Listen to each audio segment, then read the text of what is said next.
Let's go live now to Sydney. I'm joined by Andrew Mensinski, the Vice President of the Ukrainian Council of New South Wales. Andrew, thanks for your time once again. It must be an emotional day for the Ukrainian community here and right around the world.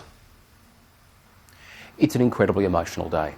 31 years of independence, and 6 months ago there was a fear that it might not happen, but Putin miscalculated. Russians miscalculated. They thought they would take Ukraine quickly, and that hasn't happened. And Ukraine has shown that they don't want to be part of any toxic Russian Slavic brotherhood, and they've resisted. And today, it'll be a sombre day. It's not a day of full celebration. You can see that there aren't celebrations in Kyiv, and we're having fairly muted celebrations in Australia. I mean, it's hard to celebrate when you know that family and friends are at risk of death in Ukraine, but we're very proud that Ukraine is still holding its head high, and Ukraine is independent and is showing the world that we're there and we're standing up to Russia, and we'll continue to stand up to the Russian invasion. Yeah, it's no doubt a brave stand. What's the morale like among your fellow Ukrainians in the homeland? What's the morale like after so many months now? Surveys have shown, and family, and when you speak to family and friends too, they're confident that Ukraine will win. The thing is, Russia has the weapons, but Ukraine has the will. You have every single Ukrainian is galvanised against the Russian invasion. Nobody wants Russia to be there.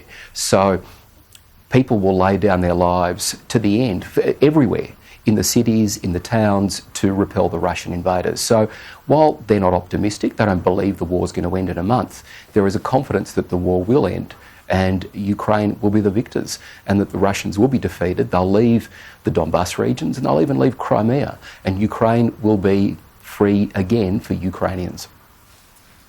Andrew, is enough being done by the international community, and in that context, Australia, in resettling those that want to flee Ukraine, and in terms of military support as well?